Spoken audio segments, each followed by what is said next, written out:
إن الحمد لله نحمده ونستعينه ونستغفره ونعوذ بالله من شرور أنفسنا ومن سيئات أعمالنا من يهده الله فلا مضل له ومن يضلل فلا هادي له وأشهد أن لا إله إلا الله وحده لا شريك له وأشهد أن محمدا عبده ورسوله يا أيها الذين آمنوا اتقوا الله حق تقاته ولا تموتن إلا وأنتم مسلمون يا أيها الناس اتقوا ربكم الذي خلقكم من نفس واحدة وخلق منها زوجها وبث منهما رجالا كثيرا ونساء واتقوا الله الذي تساءلون به والأرحام إن الله كان عليكم رقيبا يا أيها الذين آمنوا اتقوا الله وقولوا قولا سديدا يصلح لكم أعمالكم ويغفر لكم ذنوبكم ومن يطع الله ورسوله فقد فاز فوزا عظيما أما بعد وإن خير الكلام كلام الله وخير الهدي هدي محمد صلى الله عليه وسلم وإن شر الأمور محدثاتها وكل محدثة بدعة وكل بدعة ضلالة وكل ضلالة في النار أما بعد. Donc on va commencer aujourd'hui le cours numéro 10 dans l'explication du Kashf al-Shubuhat avec le sharh du Cheikh Abdul Aziz ibn Baz rahimahullah. Et donc on commence à partir de la lecture du texte de Kashf al-Shubuhat écrit par le Cheikh Mohammed ibn Abdul Wahhab. Et on est arrivé à l'endroit où le Cheikh explique le point central dans la façon de répondre et de clarifier les égarements des mushrikines et de ceux qui appellent au shirk.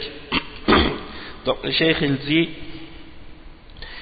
وَسِرُّ الْمَسْأَلَةِ أَنَّهُ إِذَا قَالَ أَنَا لَا أُشْرِكُ بِاللَّهِ فَقُلْ لَهُ وما الشرك بالله فسره لي فإن قال هو عبادة الأصنام فقل وما معنى عبادة الأصنام فسرها لي فإن قال أنا لا أعبد إلا الله فقل ما معنى عبادة الله فسرها لي فإن فسرها بما بينه القرآن فهو المطلوب وإن لم يعرفه فكيف يدعي شيئا وهو لا يعرفه. Donc, Cheikh Mohammed ibn Abdul Wahhab, il dit ici, et le secret dans cette affaire, dans cette question, c'est que à chaque fois qu'il dit, par exemple, je ne fais pas le shirk, à chaque fois que le mushrik avec qui tu discutes, chaque fois qu'il dit, je ne fais pas le shirk avec Allah, tu lui dis, alors qu'est-ce que c'est le shirk avec Allah? Explique-le-moi. Et s'il dit, c'est l'adoration des idoles, alors tu lui demandes, c'est quoi, quelle est la signification d'adorer les idoles? Explique-le-moi. Et s'il dit je n'adore personne d'autre excepté Allah, alors dis-lui quelle est la signification de l'adoration d'Allah, explique-la moi. Alors s'il l'explique de la même manière que cela a été clarifié par le Coran, alors ça c'est ce qu'on a voulu, c'est ce qu'on essaie d'obtenir de sa part. Mais s'il ne le connaît pas, s'il ne l'explique pas correctement, alors comment il peut prétendre quelque chose alors qu'il ne le connaît pas? Comment peut-il prétendre quelque chose alors qu'il ne connaît pas? Comme par exemple, comment peut-il prétendre qu'il ne fait pas le shirk alors qu'il ne sait même pas qu'est-ce que le shirk signifie? Comment peut-il prétendre qu'il n'adore que Allah alors qu'il ne sait même pas ce que signifie l'adoration? Et ainsi de suite. Ensuite, le cheikh il dit وَإِنْ فَسَّرَ ذَلِكَ بِغَيْرِ مَعْنَاهُ وَبَيَّنْتَ لَهُ الْآيَاتَ الْوَاضِحَاتِ وإن فسر ذلك بغير معناه بينت له الآيات الواضحات في معنى الشرك بالله وعبادة الأوثان وأنه الذي يفعلونه في هذا الزمان بعينه وأن عبادة الله وحده لا شريك له هي التي ينكرون علينا ويصيحون كما صاح إخوانهم حيث قالوا أجعل الآلهة إلها واحدا إن هذا لشيء عجاب. Donc le cheikh il dit ensuite, si la personne donc après il a expliqué précédemment, il a dit donc s'il l'explique selon la manière que cela est expliqué dans le Coran. Donc c'est ce qu'on a voulu, c'est ce qu'on veut atteindre, c'est ce qu'on veut obtenir. Mais s'il ne le connaît pas, comment peut-il prétendre quelque chose alors qu'il ne le connaît pas? Et s'il l'explique d'une manière qui est contraire à la réalité et à la vérité, alors dans ce cas-là, tu lui clarifies avec les versets qui sont explicites et qui sont clairs. Tu lui expliques à l'aide des versets la signification du shirk, de faire le shirk avec Allah. Tu lui expliques la signification de l'adoration des idoles. Et que tu lui expliques que c'est exactement ce qu'ils font aujourd'hui à notre époque, lorsqu'ils prient les morts et qu'ils prient les saints et qu'ils adorent les tombes et qu'ils font le tawaf autour des tombes et qu'ils sacrifient des animaux pour les morts et qu'ils font toutes sortes d'autres exemples d'adoration, comme le fait d'appeler au secours les saints et les awliya et les salihin, de les appeler au secours dans les moments de détresse par exemple, ou bien par exemple de faire des vœux pieux par rapport à eux et des choses de ce genre. Donc tu leur expliques que ce qu'ils font c'est exactement le shirk que faisaient les premiers, et tu leur dis que l'adoration d'Allah seul sans associer, c'est ça qu'ils nous critiquent, c'est de ça qu'ils nous critiquent, c'est-à-dire la chose de laquelle ils nous blâment, ils nous blâment en fait d'adorer Allah seul et de ne rien lui donner comme partenaire et comme associé, comme si c'était un crime. Qu'est-ce qu'on faisait? Comme si d'adorer Allah seul c'était quelque chose qui était incorrect et mauvais. Et ils crient contre nous de la même manière que leurs frères ont crié lorsque on leur a demandé de dire la ilaha illallah. Ils ont répondu en disant: est-ce qu'il a fait de toutes nos divinités une divinité unique?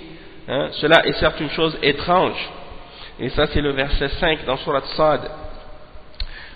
Donc le cheikh il continue à expliquer, le cheikh Mohammed ibn Abdul Wahhab il continue à expliquer. Il dit: فإذا عرفت أن الذي يسميه المشركون في زماننا كبير الاعتقاد هو الشرك الذي نزل فيه القرآن وقاتل رسول الله صلى الله عليه وسلم الناس فاعلم أن شرك الأولين أخف من شرك أهل زماننا بأمرين: أحدهما أن الأولين لا يشركون ولا يدعون الملائكة والأولياء والأوثان مع الله إلا في الرخاء، أما الشدة فيخلصون لله الدين، كما قال تعالى: وإذا مسكم الضر في البحر ضل من تدعون إلا إياه فلما نجاكم إلى البر أعرضتم وكان الإنسان كفورا. وقوله: قل أرأيتم إن أتاكم عذاب الله أو أتتكم الساعة أغير الله تدعون إن كنتم صادقين بل إياه تدعون فيكشف ما تدعون إليه إن شاء وتنسون ما تشركون. وقوله تعالى: وإذا مس الإنسان ضر دعا ربه منيبا إليه، إلى قوله: تمتع بكفرك قليلا إنك من أصحاب النار. وقوله تعالى: وإذا غشيهم موج كالظلل دعوا الله مخلصين له الدين. فمن فهم هذه المسألة التي وضحها الله في كتابه، وهي أن المشركين الذين قاتلهم رسول الله صلى الله عليه وسلم يدعون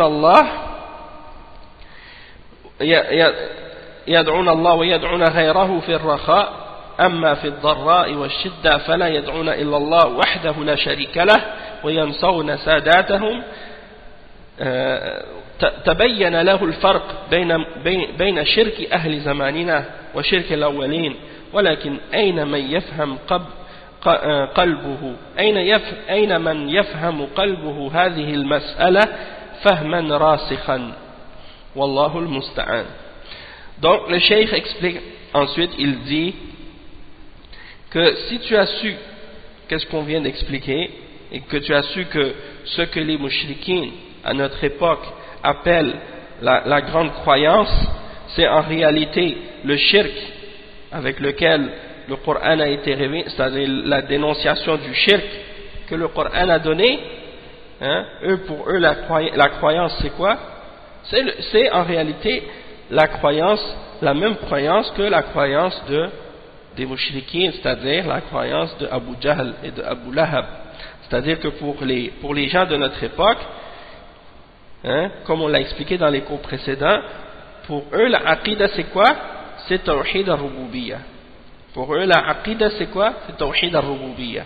En particulier, quand tu regardes chez les gens de bid'a parmi les gens de kalam, comme par exemple les Mu'tazila et les Asha'ira et les Maturidiyya, pour eux, le tawhid, c'est uniquement une catégorie. Hein? C'est le fait d'affirmer qu'il y a un seul créateur et que c'est lui qui a tout créé et que c'est lui qui est tout puissant et que c'est lui qui contrôle tout et que c'est lui qui peut profiter et nuire, et que du moment que tu reconnais ça et que tu as cru en ça, eh bien, tu es un musulman, tu es un muwahhid, tu as établi le tawhid. Même si tu adores des tombes, même si tu adores des morts. Donc, c'est pour ça que le cheikh dit ici, que si tu as su ça, et que tu as su que ce que les mouchriquines à notre époque, les gens qui adorent autre que Allah à notre époque, c'est ça qu'ils appellent la grande croyance, hein, alors que c'est en réalité le shirk avec lequel le Coran a été révélé, c'est-à-dire c'est ça que le Coran a clarifié, comme l'exemple des mouchriquines, qu'est-ce qu'ils faisaient à l'époque du prophète sallallahu alayhi wa sallam, et même qu'est-ce qu'ils faisaient auparavant, c'était justement de prendre des intermédiaires entre eux et Allah, et de, quand même malgré ça, ils croient en l'existence de Dieu, et ils croient que Dieu est unique, mais malgré tout, hein, ils prennent des intermédiaires entre eux et Allah, et des intercesseurs. Et donc le cheikh il dit, donc tu as su que ça c'est exactement le shirk, hein, que le Coran a clarifié, et que ces gens, ceux qui faisaient ce shirk là, le prophète Mohammed sallallahu alayhi wa sallam les a combattus pour ça.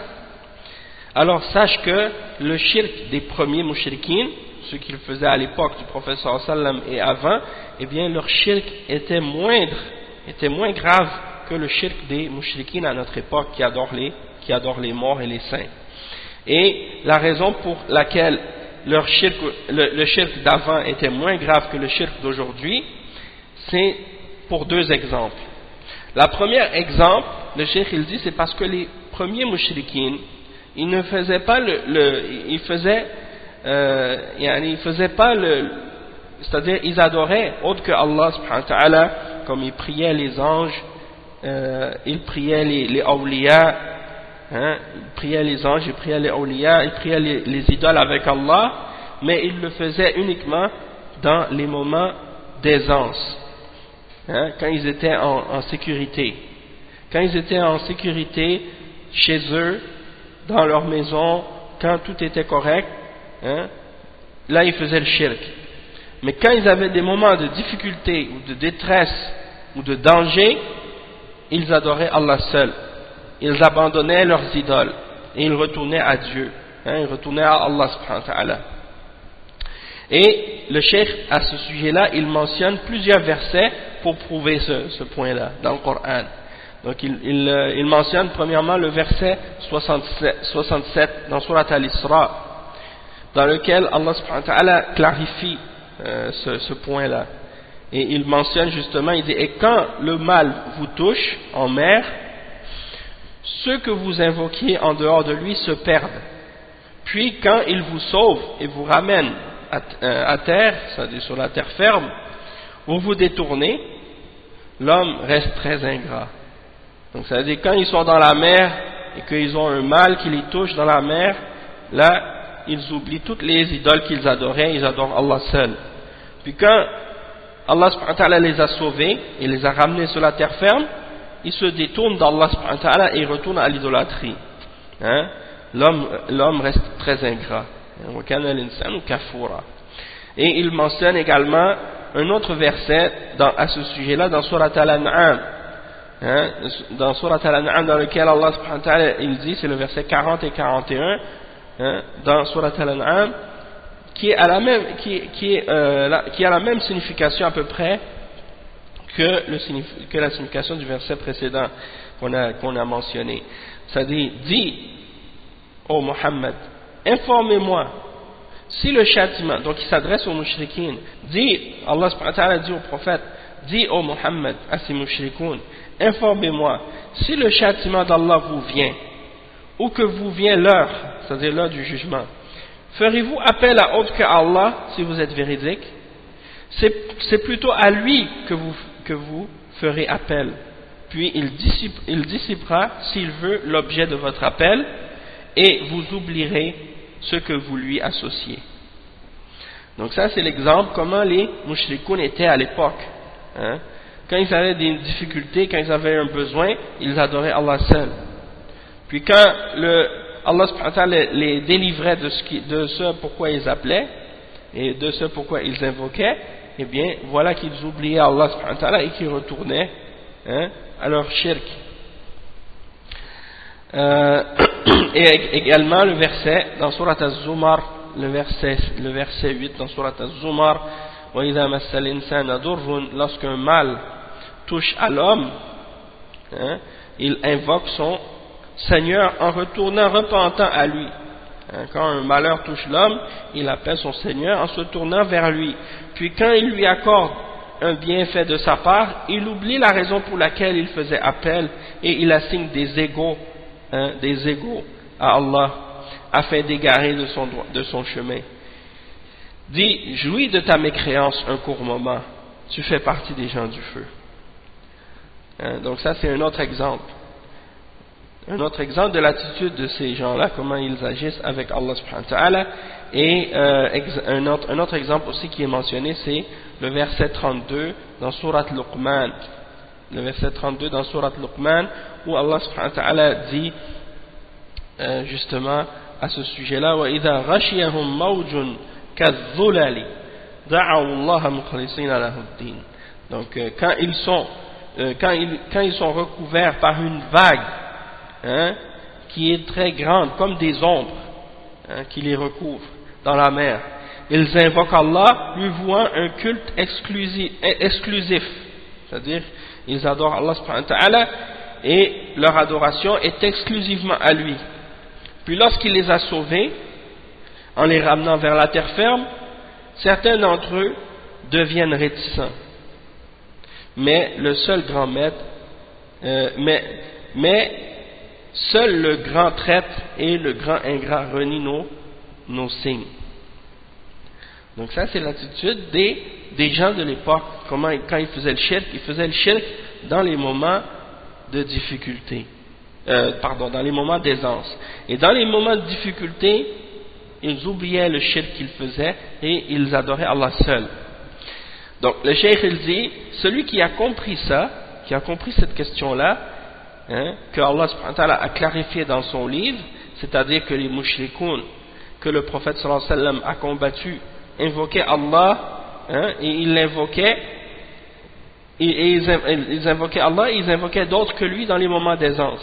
Mais dans les moments de difficulté et dans les moments de malheur, là ils invoquaient Allah, que Allah. Ils invoquaient Allah subhanahu wa ta'ala lui seul et ne lui donnaient aucun associé ou partenaire, et ils oubliaient leurs idoles et tout ce qu'ils adoraient en dehors d'Allah dans ces moments-là. Donc on voit ici, le cheikh dit, on voit clairement la distinction entre le shirk des gens de notre époque et les shirks des premiers parmi les mushrikines. C'est-à-dire que les mushrikines de notre époque, ils font le shirk sans distinguer que ce soit un moment d'aisance ou de distinction, ou un moment d'aisance ou de difficulté. Ils font le shirk dans toutes les circonstances, dans les moments d'aisance et dans les moments de difficulté aussi. Tandis que à l'époque, les mushrikoun, non, faisaient le shirk seulement dans les moments d'aisance. Et à notre époque même, on remarque que les mushrikoun font encore plus de shirk dans les moments de difficulté qu'en temps normal. Donc c'est pour montrer que les mushrikoun de notre époque, leur shirk est plus grave encore que le shirk des premiers mushrikines. Et le cheikh il dit وَلَكِنْ أَيْنَمَا يَفْهَمْ قَلْبُهُ هَذِهِ الْمَسْأَلَةِ فَهْمًا رَاسِخًا وَاللَّهُ الْمُسْتَعَانِ. Donc le cheikh il pose une question. il dit, mais où est la personne dont le cœur comprend cette question-là d'une compréhension qui est ferme et bien ancrée, hein? Wallahu al-musta'an. Donc ça c'est le premier point qui montre l'égarement et le fait que l'égarement des mouchriquines de notre époque est plus grand encore que celui des premiers. Le deuxième point que le cheikh mentionne, il dit al-amru thani wal-amru thani anna al-awwalina yad'una ma'a Allah unasan muqarrabina 'inda Allah imma anbiya wa imma awliya wa imma malaika aw yad'una ashjaran aw ahjaran muti'atan lillahi laysat 'asiyah وأهل زماننا يدعون مع الله أناسا من أفسق الناس والذين يدعونهم هم الذين يحكون عنهم الفجور من الزنا والسرقة وترك الصلاة وغير ذلك والذي يعتقد في الصالح أو الذي لا يعصي مثل الخشب والحجر أهون ممن يعتقد في من يشاهد fisquhu wa fasaduhu wa yashhadu bihi. Donc le cheikh il mentionne l'exemple pourquoi le shirk des gens de notre époque est plus grave que le shirk des premiers parmi les mouchriquins. Hein? Le deuxième point c'est quoi? C'est que les premiers mouchrikoun ils faisaient le shirk en invoquant d'autres personnes avec Allah subhanahu wa ta'ala qui faisaient partie des créatures qui sont rapprochées d'Allah. Soit qu'ils invoquaient des prophètes, soit qu'ils invoquaient des hommes pieux, soit qu'ils invoquaient des anges, soit qu'ils invoquaient ou ils appelaient des arbres ou des pierres qui sont créées par Allah, qui obéissent à Allah subhanahu wa ta'ala, qui ne sont pas des pécheurs. Hein? Donc, même si ça c'est du shirk, hein, mais c'est moins grave par rapport au shirk de ceux qui sont venus par la suite, puisque les gens de notre époque, le cheikh il dit les gens de notre époque, hein, ils invoquent d'autres avec Allah qui sont parmi les hommes les plus pécheurs, les plus pervers. Hein? Donc, ceux qu'ils invoquent, et le cheikh il dit وَالَّذِينَ يَدْعُونَهُمْ, ceux qui les invoquent, ces personnages pervers, eh bien ce sont eux-mêmes qui mentionnent à leur sujet la perversité, la fornication, l'adultère qu'ils font, le vol et également l'abandon de la prière et d'autres péchés de ce genre. Donc le cheikh dit celui qui croit en une personne qui est pieuse, hein, ou une personne qui ne fait pas de péché, ou une chose qui ne fait pas de péché comme un morceau de bois ou une roche, hein, ça ne fait pas de péché. Ça c'est moins grave que celui qui croit ou qui a une croyance en quelqu'un qu'il est en train de le voir en train de faire des perversités et en train de le voir faire ce qu'il fait et qui témoigne de ces péchés-là et de cette perversité-là. Hein? Et à quoi le cheikh ici fait référence? Il fait référence aux awliya des soufis qui sont parfois parmi des gens qui vivent dans les dépotoirs, dans les poubelles, dans les déchets, avec les chiens, avec les saletés, avec les impuretés, dans l'urine et les excréments et toutes sortes d'autres impuretés, et ils font toutes sortes de crimes et de péchés. Ils vivent parfois ils font des vols, ils utilisent toutes sortes de ruses pour tromper les gens, ils font de la magie, même parfois de la sorcellerie, hein, et qu'est-ce qu'ils font aussi par exemple? Parfois on les voit par exemple abandonner la prière. Ils ne font pas la prière, et quand on leur demande mais pourquoi vous ne priez pas, ils disent non, moi ça y est, j'ai atteint un niveau que j'ai plus besoin de prier maintenant. Ou bien ils vont dire moi j'ai déjà prié, je suis parti à la Mecque puis je suis revenu, alors qu'il n'a pas bougé de sa place, hein, ou des choses de ce genre. Ou bien tu le vois en train de boire de l'alcool ou des choses de ce genre, et puis ils prétendent que c'est pas de l'alcool, que c'est autre chose, que quand il boit le vin ou l'alcool, quand ça arrive dans sa bouche, ça se transforme en lait ou en eau ou en d'autres matières. Et les gens qui mentionnent ces choses-là dans les livres des soufis, ils mentionnent ça comme étant des miracles. Hein? Ils mentionnent ça comme étant des miracles. Ils disent oh notre cheikh il a fait la prière, il a fait la prière tout nu, c'est-à-dire sans aucun vêtement, ou bien il a fait la khutbah sur le minbar, il était nu, il a enlevé tous ses vêtements. Des exemples comme ça, tu vois. Il dit ça c'était des awliya. Donc des choses comme ça. Ça c'est des exemples de perversité de la part de ces gens-là, comment ils font des choses pour soi-disant atteindre un niveau pour devenir un wali ou pour devenir un saint. Ils croient qu'ils doivent faire ce genre de choses-là pour obtenir ces degrés-là dans la religion. Donc ça c'est en réalité ça vient du shaitan et c'est des gens qui les ont égarés. Et il y a des livres écrits par les ulama qui mentionnent les exemples de ces croyances-là chez les soufis et comment ils mentionnent ces choses-là à propos de ceux qu'ils considèrent être des awliya, et c'est écrit dans leurs livres à eux. C'est-à-dire c'est pas des choses qu'on a inventées à leur sujet, c'est des choses qui sont mentionnées dans leurs livres à eux. Et quand on voit des exemples aussi, par exemple, en tout cas il y en a plein qui sont mentionnés comme ça, si vous retournez dans leurs livres vous allez voir, et c'est donc pour montrer la gravité de leur shirk, que le shirk des premiers c'était ils adoraient avec Allah des anges, des prophètes, des hommes pieux ou des choses inertes qui font pas de mal, qui font pas de péché, comme des roches et des pierres. Tandis que ceux-là, ils adorent en dehors d'Allah des pervers, des pécheurs, des criminels, des sorciers, des menteurs, et ainsi de suite. Donc ça c'est plus grave comme shirk que le shirk des premiers. Donc maintenant on a lu ça ensemble, on va lire maintenant la parole du Cheikh Bin Baz, comment il a commenté à ce sujet. Et qu'est-ce qu'il a dit à ce sujet.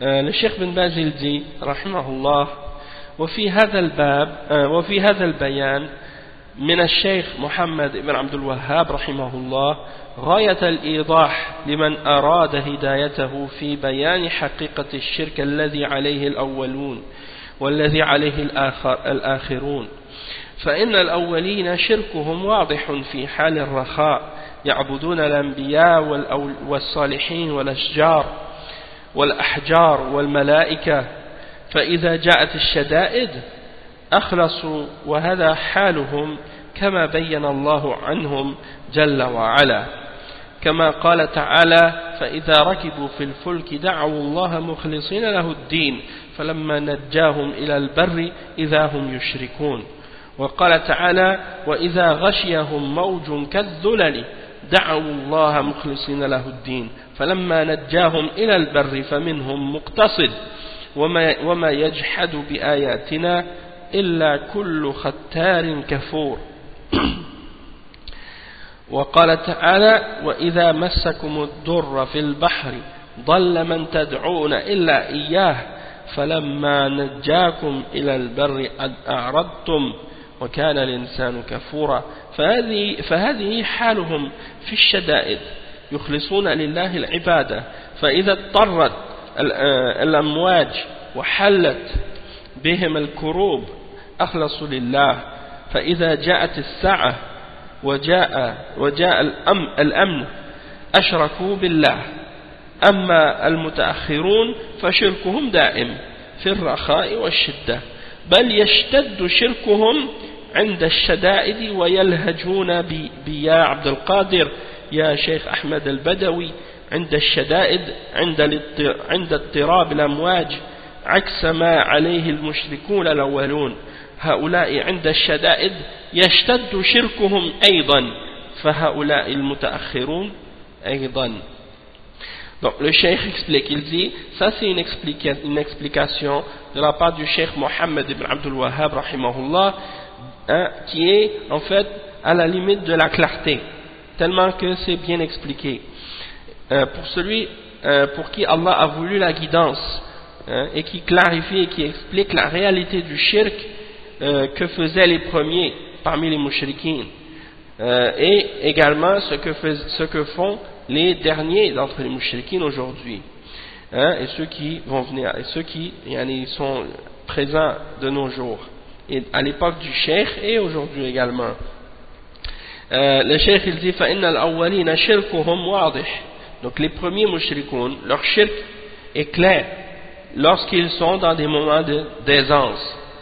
Ils font du shirk en adorant les prophètes, en adorant les hommes pieux, en adorant les arbres, en adorant les pierres, en adorant les anges et ainsi de suite. Mais lorsque leur viennent des difficultés, ils rendent leur adoration pure pour Allah seul. Donc ça c'est leur état, comme Allah subhanahu wa ta'ala l'a mentionné dans le Coran, dans le verset 65 dans Surat Al-Ankabut. Allah subhanahu wa ta'ala dit, et lorsqu'ils montent dans le bateau, ils invoquent Allah en lui vouant un culte pur, et en purifiant pour lui leur religion. Puis lorsqu'il les a sauvés et qu'il les a ramenés sains et saufs sur la terre ferme, les voilà qui redeviennent des mushrikoun, qui recommencent à faire du shirk. Et le verset dans Surat Luqman, qu'on a lu tout à l'heure également, que le cheikh avait mentionné, le verset 32 dans Surat Luqman, dans lequel Allah subhanahu wa ta'ala il mentionne à leur sujet, et quand une vague les recouvre comme des ombres, ils invoquent Allah, vouant leur culte exclusivement à lui. Et lorsqu'il les sauve en les ramenant vers la terre ferme, certains d'entre eux deviennent réticents. Donc ça c'est des exemples de la part de ces gens-là, de la part de ces gens qui faisaient le shirk à l'époque. Dans les moments de difficulté, ils arrêtaient de faire le shirk. Également le verset 67 qu'on a lu tout à l'heure, le verset 67 dans Surat Al-Isra, et lorsque un mal vous touche ou un malheur vous touche dans la mer, vous perdez tout ce que vous invoquiez excepté lui, excepté Allah subhanahu wa ta'ala. Puis lorsqu'il vous a sauvé vers la terre ferme, vous vous détournez, c'est-à-dire vous vous détournez d'Allah et vous retournez au shirk, et l'homme est certes un ingrat. Donc ça c'est l'état des mushrikoun dans les moments de difficulté et de malheur. Ils purifient leur adoration pour Allah seul, et lorsqu'ils sont forcés par rapport dans la mer, ils sont entourés par les vagues, ils voient toutes sortes de malheurs s'approcher d'eux. Là ils purifient leur adoration pour Allah seul.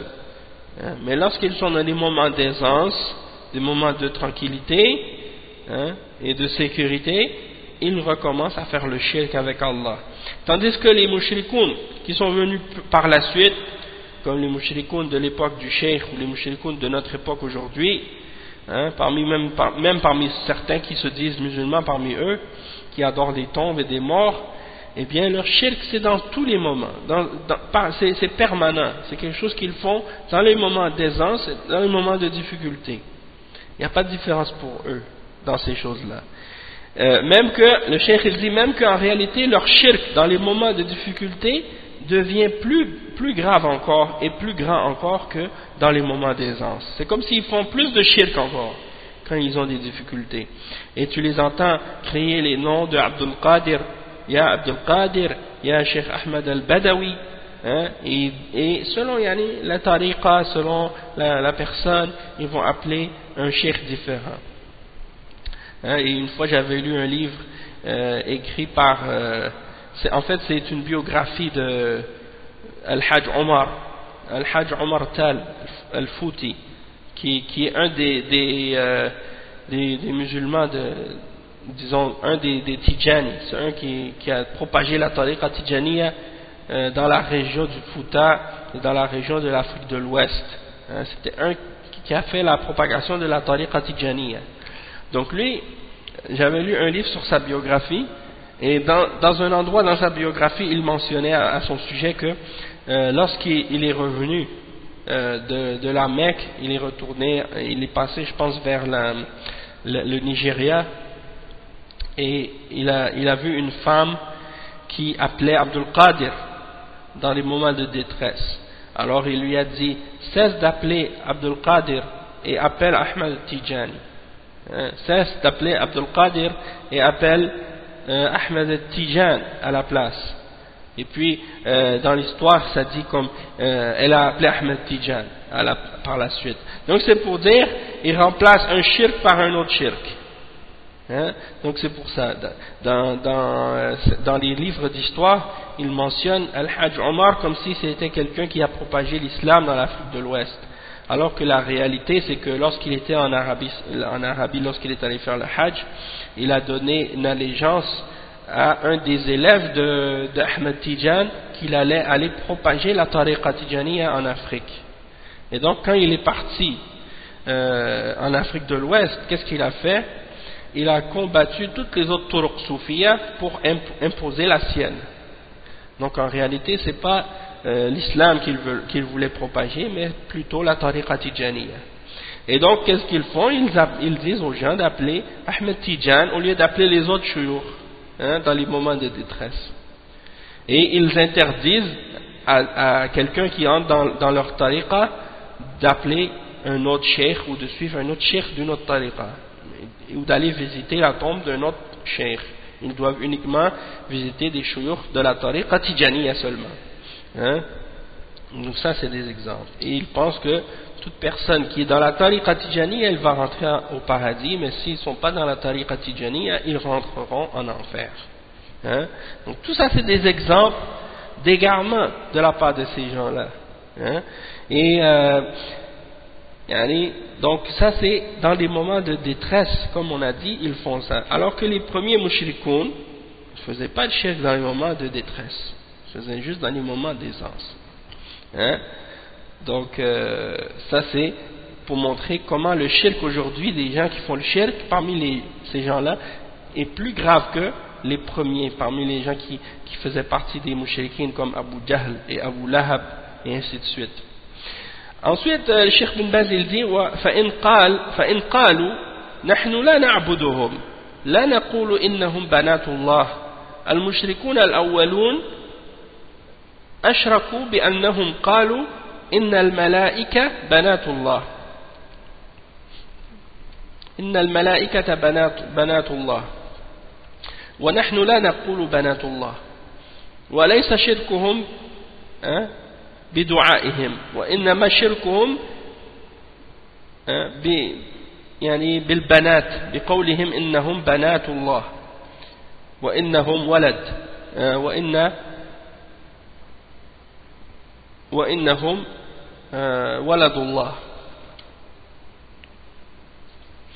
Et donc le cheikh il dit, et si ils disent par la suite, nous on les adore pas, on dit pas qu'elles sont les filles d'Allah, on ne dit pas que Allah a des filles, on ne dit pas que les anges sont les filles d'Allah. Les mushrikoun, les premiers, quand ils faisaient leur shirk, c'était quoi? Leur shirk c'était de dire que les anges sont les filles d'Allah. Nous on ne dit pas que elles sont les filles d'Allah. Donc leur shirk, les mushrikoun d'aujourd'hui, un des arguments qu'ils essaient de ramener pour se justifier, pour dire qu'ils ne font pas de shirk, ils disent, eux les premiers mushrikoun, leur shirk c'était pas en faisant des invocations, c'était en disant qu'ils sont les filles, elles sont les filles d'Allah, que les anges sont les filles d'Allah, ou bien que Allah a un fils. Ça c'était leur shirk. Et le cheikh il dit, نقول له لا هم قالوا هذا وكفروا بهذا وهذا هذا كفر مستقل من نسب الله الولد ومن نسب لله الولد هذا كفر مستقل قال بنات الله أو المسيح قال ابن الله أو العزير هذا كفر مستقل ودعاؤهم والاستغاثة بهم كفر مستقل والمشركون جمعوا هذا وهذا فإذا دعوتهم مع الله واستغثت بهم قد وقعت في الشرك وإن لم تقل إن الملائكة بنات الله وإن لم تقل عيسى ابن الله والعزيز ابن الله أو والعزير ابن الله تكون صرفت له العبادة وتستغيث به وتنظر له وهذا من الشرك. قال تعالى قال جل وعلا فلا تدع مع الله أحدا وقال تعالى ومن أضل ممن يدعو من دون الله من لا يستجيب له إلى يوم القيامة وهم عن دعائهم غافلون وإذا حشر الناس جميع الناس كانوا لهم أعداء وكانوا بعبادتهم كافرين سمى دعاءهم عبادة قال تعالى ذلكم الله ربكم له الملك والذين تدعون من دونه ما يملكون من قطمير إن تدعوهم لا يسمعوا دعاءكم ولو سمعوا ما استجابوا لكم ويوم القيامة يكفرون بشرككم سمى دعاءهم شركا وقال تعالى ومن يدع مع الله إلها آخر لا برهان له به فإنما حسابه عند ربه إنه لا يفلح الكافرون سماهم كفرة بدعاء الملائكة ودعاء الأنبياء ودعاء الصالحين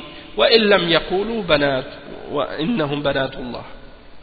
Donc le cheikh explique un point important ici parce que comme on a entendu dans qu'est-ce qu'on a traduit tout à l'heure dans la dernière partie, c'est que eux ils disent nous on les adore pas parce qu'on dit pas qu'elles sont les filles d'Allah. Hein? Nous on dit pas par exemple que Isa est le fils de Dieu, donc on ne l'a pas adoré en dehors d'Allah.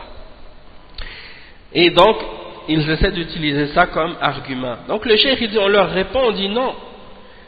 Eux ils ont dit ça, ils ont dit et ils ont mécru par les deux. C'est-à-dire ils ont les mushrikoun, ils ont dit, c'est vrai que ils ont dit que les anges sont les filles d'Allah. Et ils ont mécru pour ça, et ils ont aussi mécru parce qu'ils les ont invoquées et adorées en dehors d'Allah. Mais le fait de dire qu'elles sont les filles d'Allah, c'est un kufr séparé, et un kufr indépendant de l'autre. Donc, il ne faut pas mélanger les deux. Celui qui a attribué à Allah un fils, ça c'est un kufr indépendant de l'autre. Et celui qui dit que Allah a des filles, ou que le Messie, Isa, Ibn Maryam, que ça c'est le fils de Dieu, ou que Uzair c'est un fils d'Allah, ça c'est un shirk indépendant, et c'est un kufr indépendant. Et le fait de les invoquer et de les appeler au secours, ça c'est un autre shirk indépendant aussi, indépendant du fait d'attribuer à Allah un fils. C'est comme par exemple si quelqu'un il dit, il invoque le prophète Mohammed sallallahu alayhi wa sallam, et il appelle au secours le prophète Mohammed sallallahu alayhi wa sallam dans les moments de détresse. Puis tu lui dis, mais non, pourquoi tu appelles le prophète Mohammed sallallahu alayhi wa sallam? Tu dois adorer Allah seul, et ça c'est du shirk.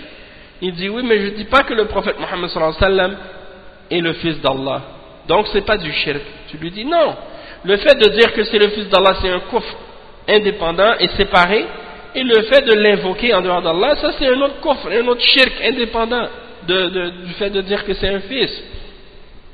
Et ça me rappelle justement un exemple qui m'est arrivé justement lorsque j'ai entendu des ahbash une fois qui étaient en train de faire la da'wa à un chrétien.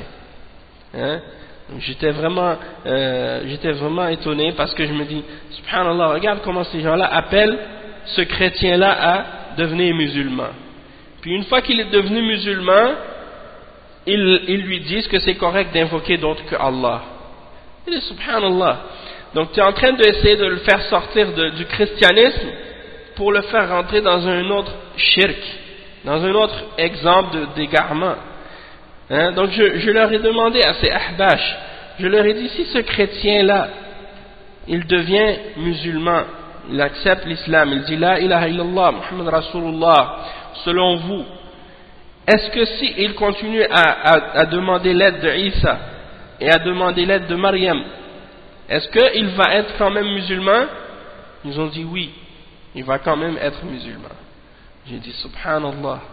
Donc ça veut dire que ces gens-là, ils n'ont rien compris à l'islam. Ils ne savent même pas qu'est-ce qui fait rentrer dans l'islam, et ils ne savent même pas qu'est-ce qui fait sortir de l'islam.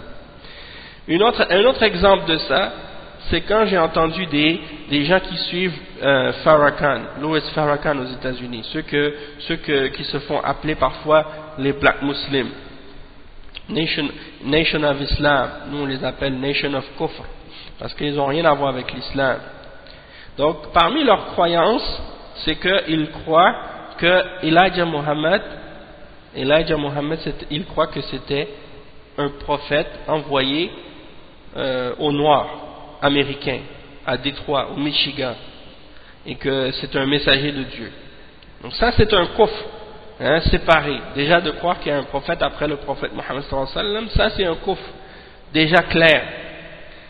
Et ils disaient en plus de ça que il y a un homme qui est venu avant qui s'appelait Fard Mohammed, et c'est lui qui a enseigné l'islam à Elijah Mohammed. Il croit que c'était Dieu en personne qui est venu sur terre, hein? Donc il croit que Dieu est venu sur terre dans la forme de cet homme qui s'appelait Fard Mohammed et qui a enseigné à Elijah Mohammed l'islam et qui a fait de lui un messager et un prophète. Donc ça c'est un autre coffre aussi de dire que Dieu est devenu un homme. Et le plus drôle et le plus incroyable, c'est pas drôle en réalité, c'est très grave, mais c'est pour dire que tu ris de l'idiotie et de la stupidité de ces gens-là d'une certaine façon, parce que ils étaient en train de parler avec un chrétien pour lui dire que Jésus c'est pas Dieu et pour l'appeler à cesser de croire que Jésus est Dieu ou fils de Dieu ou trois en un ou en la Trinité. Je lui ai dit, vous êtes en train de lui dire qu'il doit arrêter de croire en la Trinité, puis qu'il doit cesser de dire que Jésus est un fils de Dieu ou des choses de ce genre. Ça c'est bien, mais qu'est-ce que vous dites de votre propre croyance à vous lorsque vous dites que Fard Mohammed est devenu un homme, était Dieu qui était devenu un homme sur la terre et qu'il est venu enseigner à Elijah Mohammed? C'est pas la même chose ça? C'est la même chose que qu'est-ce que les chrétiens croient. Donc vous êtes en train de les faire sortir d'une croyance de kufr et de shirk et les ramener vers une autre croyance de kufr et de shirk, hein? Mais c'est comme ça les gens de bid'a et les gens de kufr et les gens d'égarement, ils se contredisent eux-mêmes tout le temps, hein, constamment, comme ça. Donc tu les vois en train de vouloir réfuter les chrétiens et de leur dire une chose, comme si ils disent, il faut pas dire que Jésus c'est le fils de Dieu, mais de l'autre côté, ils permettent d'adorer autre que Allah subhanahu wa ta'ala, et d'appeler les morts, et d'appeler les saints, et d'appeler les prophètes. Donc je leur ai dit, si vous priez à Jésus, à Marie, est-ce que ça c'est du shirk? Ils ont dit non. Le shirk c'est juste si tu dis qu'il est fils de Dieu. Ça c'est de l'ignorance, et c'est de l'égarement. Et c'est pour ça que le cheikh ici, il dit, c'est un kufr indépendant et séparé. Ça veut dire que si quelqu'un, un individu quelconque, qu'il soit musulman ou non, il prie autre que Allah subhanahu wa ta'ala, comme par exemple il prie au prophète Mohammed sallallahu alayhi wa sallam, ou il prie à un wali ou à un saint, ou il prie à Isa ibn Maryam ou à sa mère, hein, sans dire que c'est le fils de Dieu, ça c'est shirk. Déjà en soi ça fait sortir de l'islam, c'est kufr, hein. Mais si il rajoute à ça le fait de dire que c'est un fils de Dieu, ça c'est un kufr supplémentaire, hein, c'est un kufr par-dessus l'autre kufr et l'autre shirk. Donc c'est pas le fait de dire seulement qu'il est le fils de Dieu qui est un kufr, et que si tu l'invoques c'est pas grave, comme qu'est-ce que ces gens-là prétendent. Les deux sont deux formes de kufr séparées, et si tu les mets les deux ensemble, ça fait un kufr doublé encore, hein. Ça fait deux kufrs superposés, un par-dessus l'autre. Et c'est ça que ces gens-là n'ont pas compris, parce qu'ils n'ont rien compris du tawhid, hein. Le premier c'est une forme de shirk dans al-rububiyyah, et le deuxième c'est une forme de shirk dans al-uluhiyyah. Al-rububiyyah c'est le shirk quand associé avec Allah dans la souveraineté et dans la seigneurie, que du fait de croire que, hein, tu attribues à Allah subhanahu wa ta'ala un fils ou des choses de ce genre. Ça c'est un shirk dans al-rububiyyah. Et l'autre shirk c'est un shirk dans l'adoration, que tu invoques d'autres que Allah subhanahu wa ta'ala. Donc si tu fais un shirk dans al-rububiyyah, puis que tu associes avec Allah subhanahu wa ta'ala dans la création, ou dans le fait d'avoir un fils ou des choses comme ça, tu attribues à Allah un fils, ça c'est un kufr indépendant. Et si tu invoques d'autres que Allah et tu adores d'autres que Allah, ça c'est un kufr indépendant aussi. Donc ça c'est très important à comprendre. Le cheikh il dit donc, il dit نعم هذا كفر مستحيل والمشركون جمعوا هذا وهذا. Les mushrikoun, ils ont réuni les deux formes de kufr, le kufr d'attribuer à Allah un fils, et le kufr d'adorer autre que Allah et d'offrir à autre que Allah une forme quelconque d'adoration. فإذا دعوتهم مع الله, donc si tu les as invoqués ou appelés en dehors d'Allah ou avec Allah, et que tu les as appelés au secours, hein, et tu les appelles dans des moments de détresse pour qu'ils viennent te sauver alors qu'ils sont morts dans leur tombe, hein, alors là tu es tombé dans le shirk. Même si tu n'as pas dit à leur sujet, ou même si tu n'as pas dit à propos des anges qu'elles sont les filles d'Allah, même si tu n'as pas dit à propos de Isa que c'est le fils d'Allah, ou à propos de Uzair que c'est le fils d'Allah, du moment que tu as offert à autre qu'à Allah une forme quelconque d'adoration, comme par exemple d'appeler au secours autre que Allah dans les moments de détresse, dans des choses que seul Allah peut faire, ou bien de faire des vœux pieux pour autre que Allah, dans ce cas-là tu as commis du shirk. Et il mentionne des preuves à ce sujet-là, comme le verset 18 dans Surat Al-Jinn, dans lequel Allah subhanahu wa ta'ala dit « Et n'invoquez personne avec Allah ». Et le verset 5 et 6 dans Surat Al-Ahqaf, « Et qui est plus égaré que celui qui invoque en dehors d'Allah, celui qui ne peut ni lui répondre jusqu'au jour de la résurrection, et qui sont insouciants et indifférents de leurs invocations. Et lorsque les hommes seront ressuscités, tous les hommes, hein, ils seront des ennemis pour eux, et ils renieront leur adoration pour eux. » Donc Allah subhanahu wa ta'ala a appelé leur invocation une adoration. Dans ce verset-là, il a mentionné comme étant du kufr, hein, et du shirk. Le verset 13 et 14 dans Surat Fatir, Allah subhanahu wa ta'ala il dit, hein, ainsi est Allah votre Seigneur, à lui appartient la royauté. Et ceux qu'ils invoquent en dehors de lui, ils ne possèdent même pas la pellicule qui recouvre le noyau d'une date. S'ils les invoquent, ils ne les entendent pas. C'est-à-dire, si vous les invoquez, c'est-à-dire vous invoquez ces idoles ou ces hommes pieux ou ces morts ou des choses de ce genre, ils ne peuvent pas entendre votre invocation. Et même s'ils pouvaient entendre votre invocation, ils ne sauraient pas vous répondre et vous exaucer. Et au jour de la résurrection, ils renieront le shirk que vous faisiez avec eux. Donc Allah a appelé leur invocation du shirk dans ce verset-là. Et dans le verset 117 dans Surat Al-Mu'minun, Allah subhanahu wa ta'ala dit et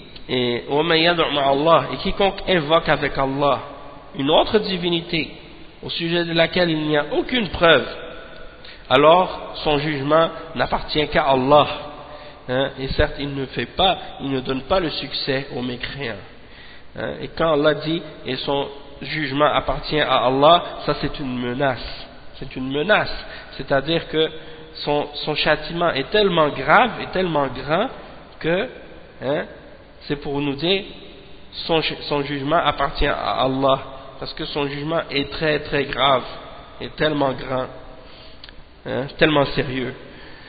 Donc le cheikh dit ensuite sammahum kafara, donc Allah subhanahu wa ta'ala les a appelés kuffar, innahu la yuflihul kafirun. Allah subhanahu wa ta'ala les a appelés kuffar parce qu'ils ont invoqué les anges, parce qu'ils ont invoqué les prophètes, parce qu'ils ont invoqué les hommes pieux, hein, même s'ils n'ont pas dit qu'elles sont des filles d'Allah, même s'ils ne disent pas qu'elles sont des fils ou des filles d'Allah, hein. Le cheikh il continue donc à expliquer un peu plus ce point-là. Il dit إثبات الولد لله كفر مستقل ودعاء الملائكة أو الأموات أو الأولياء كفر مستقل وسب الدين كفر مستقل واستحلال ما حرم الله كفر مستقل كالزنا ونحوه وإسقاط ما أوجب الله كفر مستقل فمن يقول الصلاة غير واجبة أو الحج غير واجب مع الاستطاعة أو الزكاة غير واجبة كفر مستقل. Donc le cheikh il dit, le fait d'affirmer à Allah qu'il a un fils, ça c'est un kufr séparé, un kufr indépendant, c'est-à-dire c'est un kufr supplémentaire, différent de l'autre. Et celui qui invoque les anges, qui appelle les anges, les morts et les hommes pieux, les saints, ça c'est un kufr indépendant aussi. Et celui qui insulte la religion, ça c'est un kufr indépendant aussi, hein, un kufr séparé aussi. Et celui qui rend halal ce que Allah a rendu haram, ça c'est un kufr indépendant aussi, comme celui qui rend halal l'adultère ou la fornication, qui dit que c'est permis, ça aussi c'est un kufr indépendant. Le fait de faire tomber les obligations d'Allah, ça c'est un kufr indépendant aussi, comme celui qui dit par exemple que la salat n'est pas obligatoire, ou que le hajj n'est pas obligatoire avec la capacité, ou que la zakat n'est pas obligatoire. Ça c'est un kufr indépendant. Donc ça veut dire que quelqu'un peut faire le kufr par plusieurs choses en même temps. C'est pas nécessaire que ce soit une seule chose qui le fasse devenir mécréant. Donc quelqu'un peut devenir mécréant par une de ces choses-là, ou il peut devenir mécréant avec toutes ces choses-là ensemble. Hein? C'est-à-dire que c'est des catégories ou des formes de kufr différentes. C'est ça que ça veut dire. Mais que si tu en as une de celles-là, c'est suffisant pour te faire sortir de la foi, et si tu les as toutes ensemble, c'est encore pire. C'est ça que ça veut dire. Hein? Donc, si quelqu'un, supposons quelqu'un, un chrétien par exemple, il dit qu'Allah a un fils, donc ça c'est un kufr. Et en plus, il invoque les anges, et il invoque les morts et les saints. Ça, c'est un autre kufr encore par-dessus le premier. Et s'il insulte la religion, c'est un autre kufr par-dessus les autres. Et s'il rend halal ce qui est haram, ça c'est un autre kufr par-dessus. Hein? Et s'il il rejette les obligations religieuses, ça c'est un autre kufr, et ainsi de suite. Hein? Et ça peut continuer comme ça. Donc le cheikh il dit فَإِنْ قَالَ لَكَ إِنَّ أَوْلِيَاءَ اللَّهِ لَا خَوْفٌ عَلَيْهِمْ وَلَا هُمْ يَحْزَنُونَ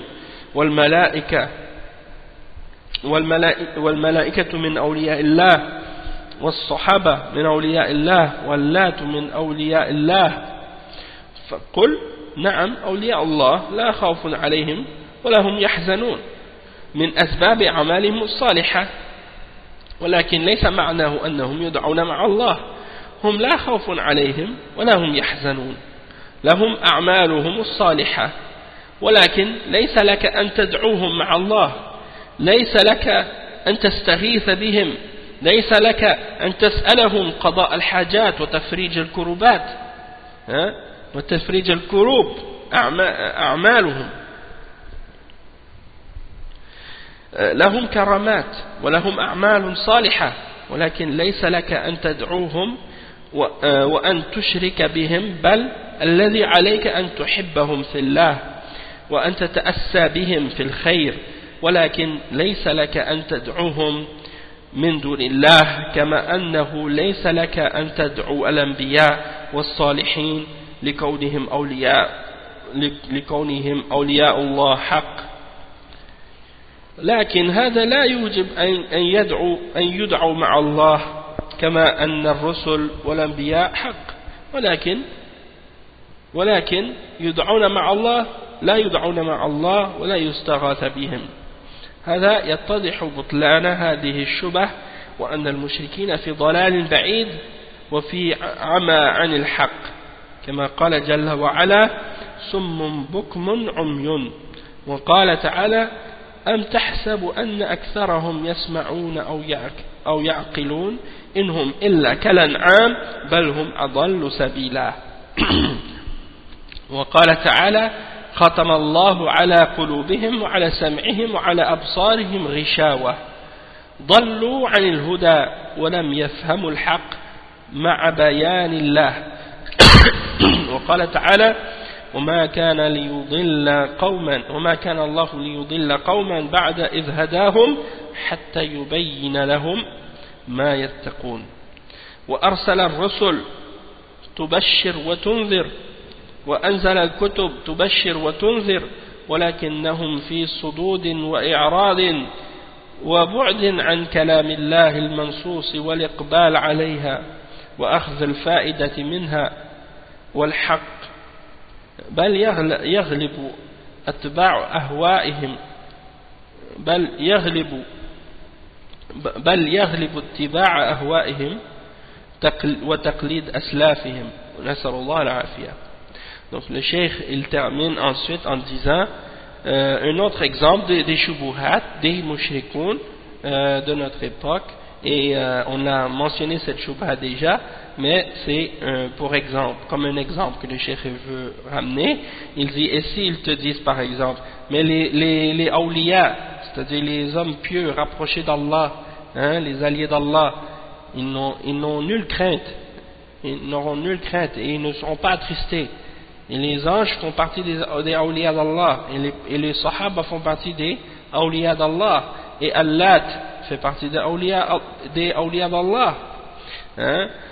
Donc tu leur dis, oui, les awliya d'Allah, ils n'auront pas de crainte et ils ne seront pas attristés, mais c'est à cause de leurs œuvres, de leurs bonnes œuvres, hein? Mais ça ne veut pas dire qu'ils peuvent être invoqués avec Allah, hein?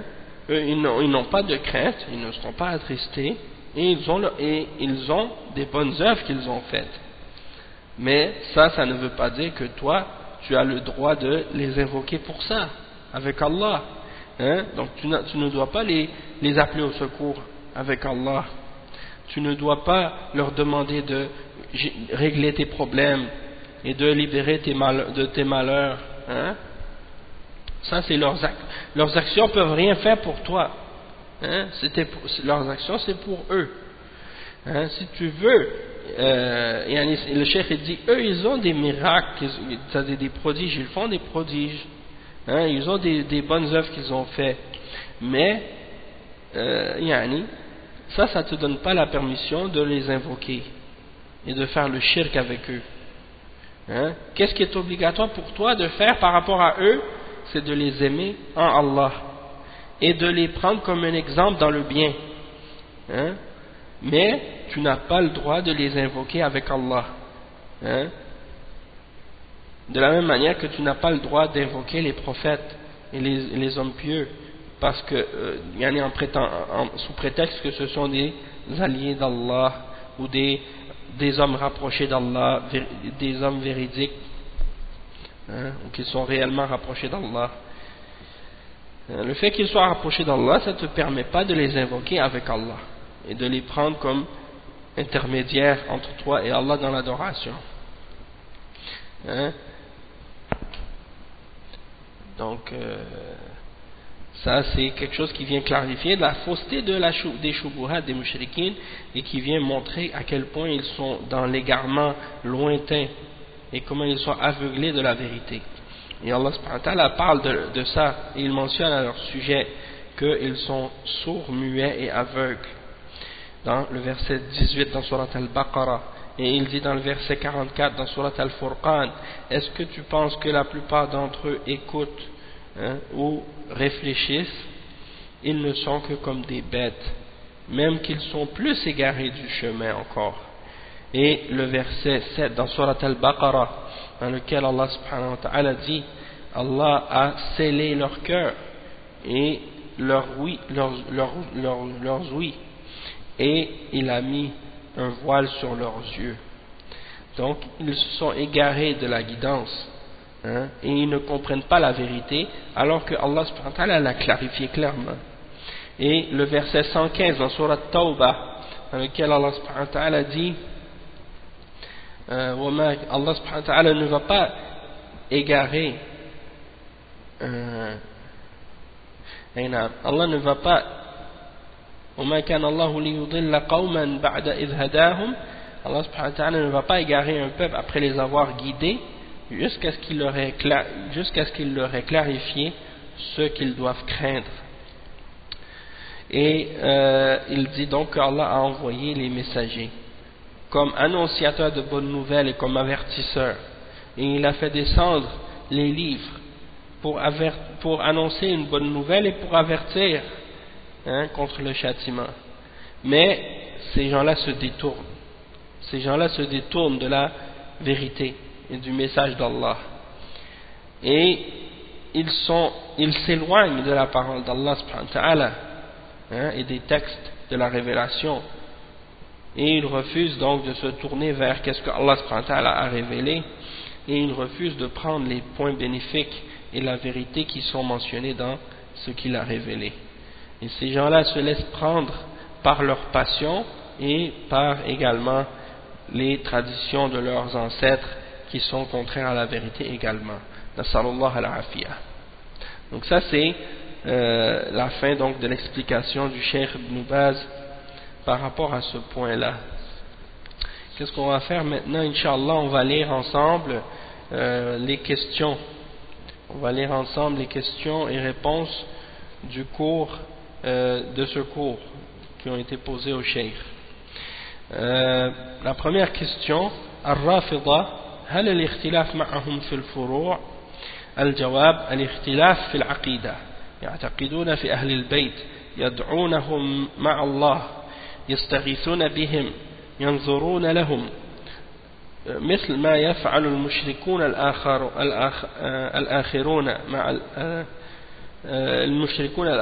مع اللات والعزى والملائكة والأنبياء والصالحين. Donc la première question qui est posée au cheikh, c'est à propos des Rafida, les chiites Rafida, la secte des Rafida. Est-ce que la divergence avec eux, c'est une divergence dans les branches de des règles dans les branches de la religion, ou bien c'est dans les fondements? Donc le cheikh, il répond en disant que c'est une divergence dans les fondements, c'est une divergence dans la croyance, du fait que eux, ils ont une croyance à propos de la famille du prophète sallallahu alayhi wa sallam.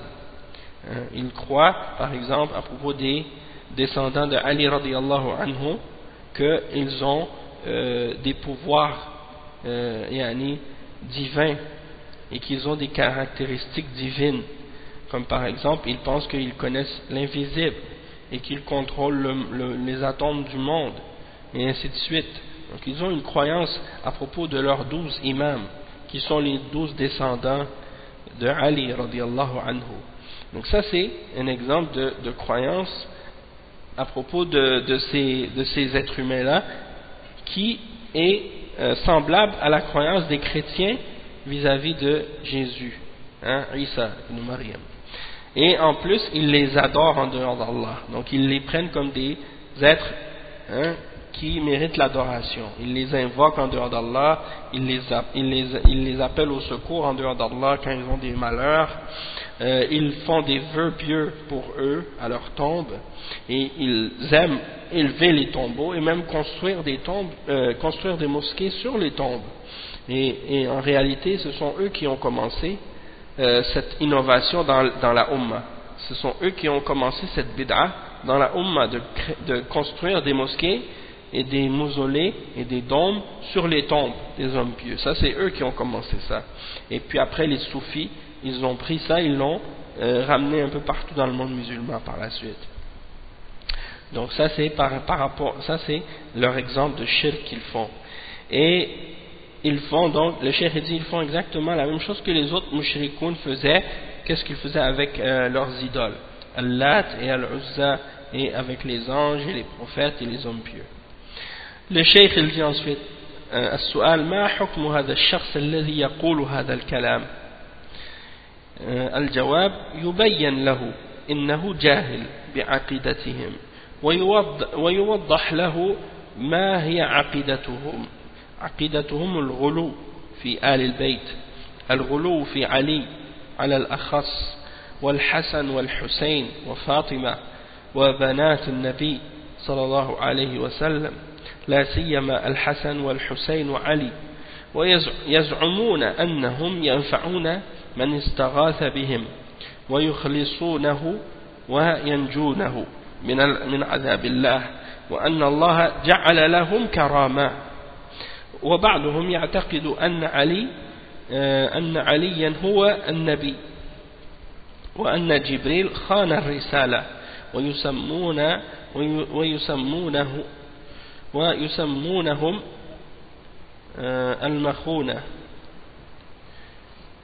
وبعضهم يغلو فيه أنه إذا دعوه نفعهم، وإذا استغاثوا كشف كربتهم. ولهذا كثير منهم يقول يا علي يا علي، وإذا قام وإذا قعد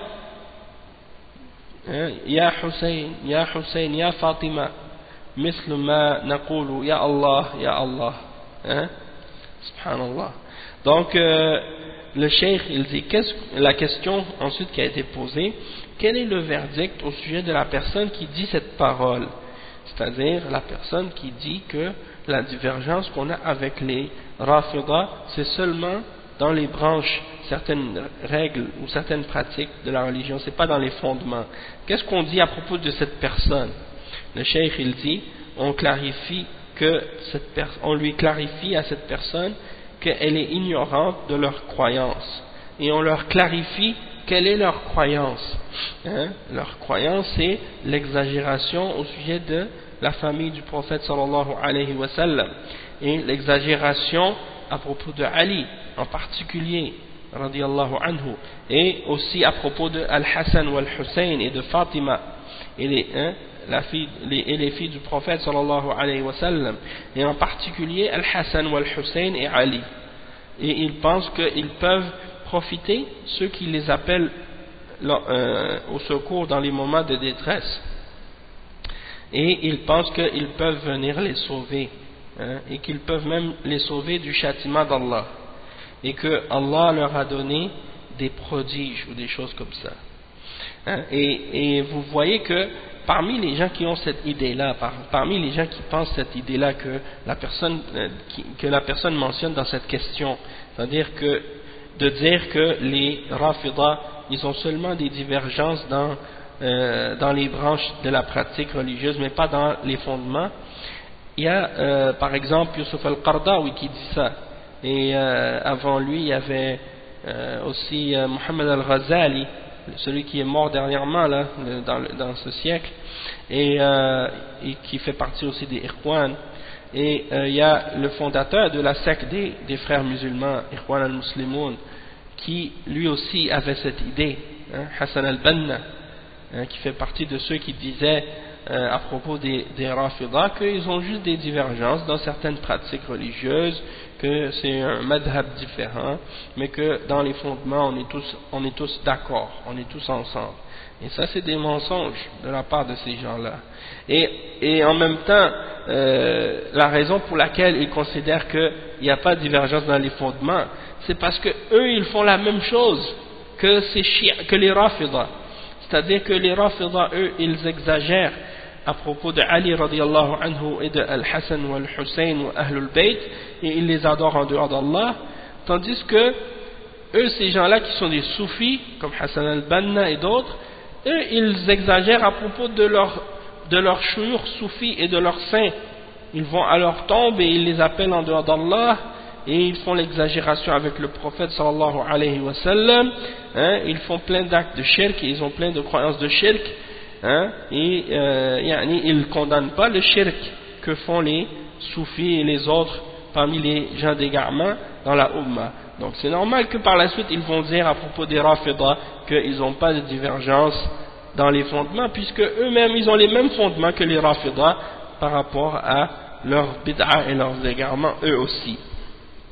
Donc c'est pour ça qu'ils s'excusent les uns les autres. Ils s'excusent les uns les autres dans leurs égarements, parce que eux-mêmes ils sont en accord avec le shirk que font les Rafidah, et ils font la même chose qu'eux. Allah al-Musta'an. Donc le cheikh il dit ensuite il dit certains d'entre les Rafidah, ils croient même que Ali radiyallahu anhu, ils croient que c'est un prophète. Il croit que c'était lui qui devait être le prophète, et que Jibril a trahi le message, au lieu de donner le message à Ali radiallahu anhu, il l'a donné au prophète Mohammed sallallahu alayhi wa sallam. Donc pour eux Jibril c'est un traître, à cause de ça, et ils l'appellent le traître en parlant de Jibril. Et certains d'entre eux ils exagèrent même à ce sujet là, et ils invoquent Ali. Ils appellent Ali dans les moments de détresse pour qu'il vienne les libérer, les délivrer. Et ils disent Ya Ali, Ya Ali. Ils appellent Ali pour qu'il vienne les sauver. Et des fois, parfois, quand un d'entre eux il va s'asseoir, il dit Ya Hussein, Ya Hussein, Ya Fatima. De la même manière que nous on dit Ya Allah. Nous, quand on a besoin d'appeler Allah, on dit Ya Allah, unsurna, Ya Allah, arifna. Eux ils disent la même chose, mais au lieu de dire Allah, ils disent Ya Ali, Ya Hussein. Et les soufis disent Ya Abdel Qadir, Ya Rifa'i, Ya Shadhili, Ya Ahmed Tijani, et ainsi de suite. Au lieu de dire Ya Allah, est-ce que c'est difficile de dire Ya Allah? Pourquoi vous laissez Allah et puis vous demandez à des créatures? C'est comme les soufis qui disent Ya Muhammad. Allah al-Musta'an. Au lieu de dire Ya Allah seulement. Hein? Et même dans certaines mosquées, tu vois, ils ont écrit sur le mur Ya Allah et à côté Ya Muhammad. Hein? La même écriture, comme si c'est la même chose. Tu appelles Allah ou bien tu appelles Muhammad, pour eux c'est la même chose. A'udhu billah. Ça c'est le shirk.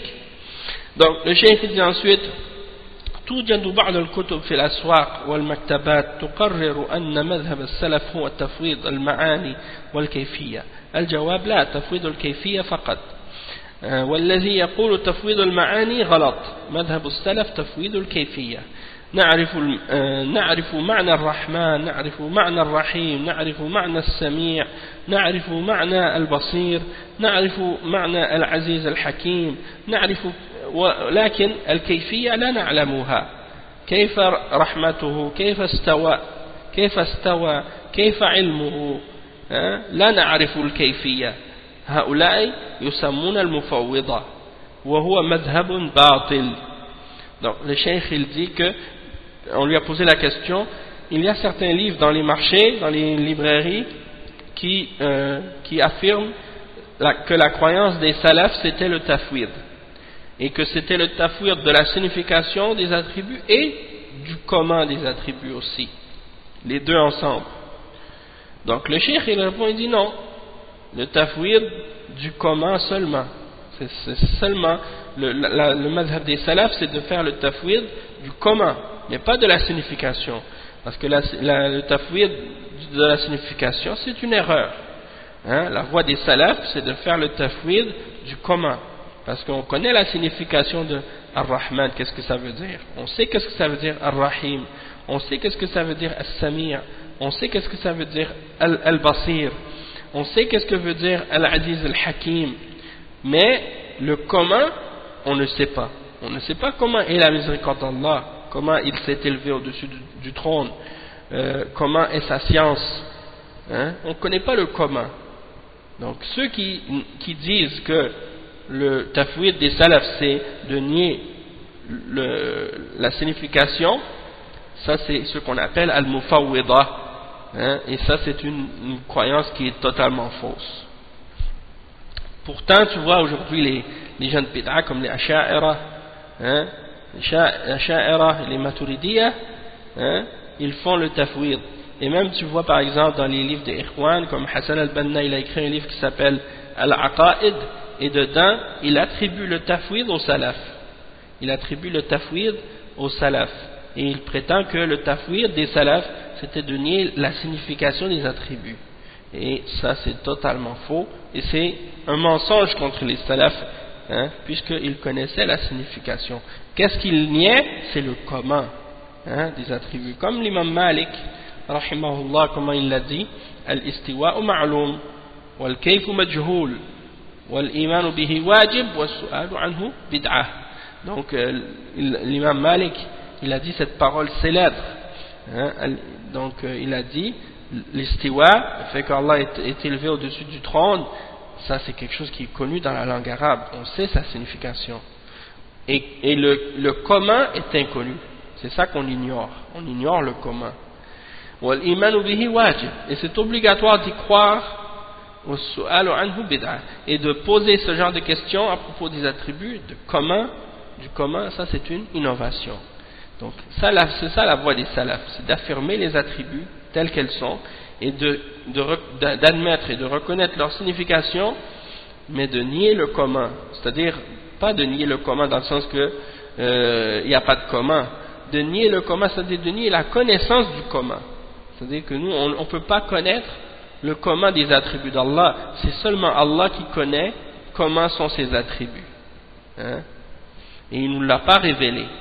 Il ne nous a pas révélé le comment. Il nous a seulement révélé la signification. Naam. Donc le cheikh il dit ensuite الذي لا يصلي, une autre question, الذي لا يصلي يجوز إطلاق لفظ الكفر عليه حتى لا يصلى عليه إذا مات أو لا. الجواب إذا علم أنه ما يصلي لا يصلى عليه لأنه كافر. وهل يطلق عليه لفظ الكفر؟ نعم، يقول الرسول صلى الله عليه وسلم بين الرجل والكفر تارك الصلاة.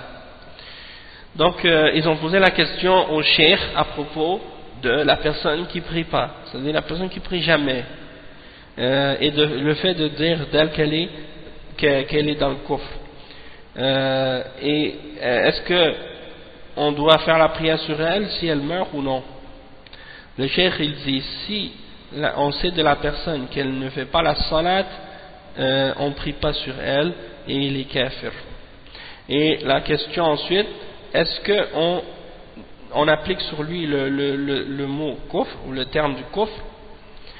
Le cheikh il répond, il dit oui, parce que le messager d'Allah sallallahu alayhi wa sallam a dit, entre l'homme et la mécréance il y a l'abandon de la salat,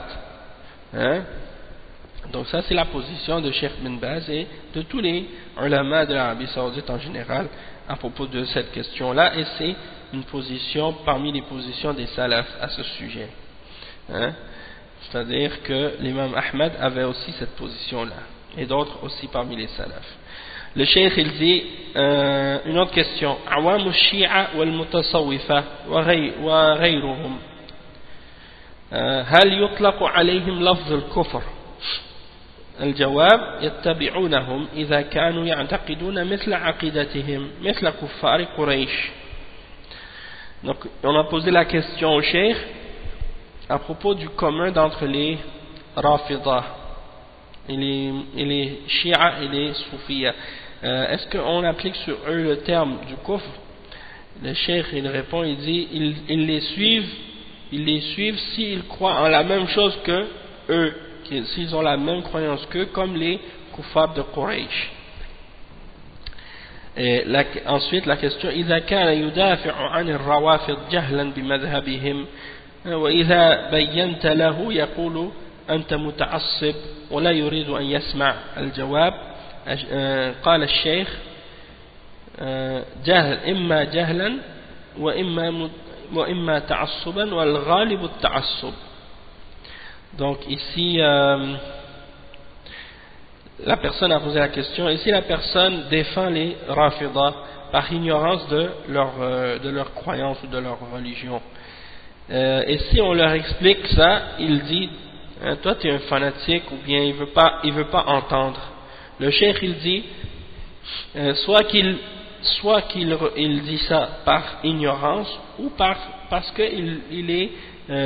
il suit aveuglément, il suit fanatiquement, et la plupart du temps c'est comme ça, les gens suivent avec fanatisme, avec ignorance, avec fanatisme, aveuglément. Même s'ils savent la vérité, ils ne veulent pas accepter. Une autre question, yakfur ya sheikh هذا التعصب؟ الجواب نعم، مثل الذي يدافع عن أبي جهل وعتبة ابن أبي ربيعة. Donc il dit celui qui défend ces gens-là avec fanatisme, est-ce qu'il devient mécréant? Oui, il dit oui. C'est comme celui qui défend Abu Jahl et Utba ibn Abi Rabi'a, qui défend ceux qui font ce genre de shirk. C'est la même chose. سؤال يا شيخ ما يعرف عقائدهم ولا يعرف أن يسمع. الجواب يبين له عقيدتهم ويقال له أما تعرف يدعون علي يستغيثون بأهل البيت ينظرون لهم، هذه عقيدتهم مثل ما تفعل قريش مع اللات والعزى ومنات وهبل والأصنام التي عند الكعبة من الدعاء والاستغاثة بهم. Donc la personne pose la question, continue sur le même sujet. Il dit, Cheikh, la personne qui dit ça, qui les défend, il ne connaît pas leur croyance, il ne veut pas entendre la réponse. Le Cheikh dit, on lui clarifie leur croyance. On leur dit, ne sais-tu pas qu'ils invoquent Ali, qu'ils appellent au secours les descendants de la famille du prophète sallallahu alayhi wa sallam, qu'ils font des vœux pour eux. C'est ça leur aqidah, comme ce que faisait Quraysh avec Allat, Wal-Uzza, wa Manat et Hubal et les autres idoles qui étaient auprès de la Kaaba. C'est comme par exemple les adorations qu'ils leur offraient, comme l'invocation et le fait d'appeler au secours et des choses de ce genre. Une autre question ensuite. يا شيخ بالنسبة إذا علم أن هذا التاجر رافضي وأن بضاعته معروفة عند الناس يعني بضاعة موجودة في الأسواق هل يحذر الناس هل يحذر منه على أساس أو هل يحذر منه على أساس أنه ما يشترون منه ويقال للناس لا تشتروا منه هذه البضاعة حتى يدعمونه أحسن الله إليكم حتى لا يدعمونه أحسن الله إليكم. الجواب هذا محل نظر. الشراء والبيع من الكفرة جائز. النبي صلى الله عليه وسلم اشترى من اليهود ومات ودرعه مرهونة عند يهودي في طعام لأهله عليه الصلاة والسلام، ولكن يبين له عقيدتهم حتى لا يتخذهم أصحاب ولا رفقاء. أما كونه يشتري منهم إذا دعت الحاجة يعني شراءه فالأمر سهل، ولكن لا يواليهم ولا يأكل من ذبيحتهم ولا طعامهم فذبيحتهم محرمة.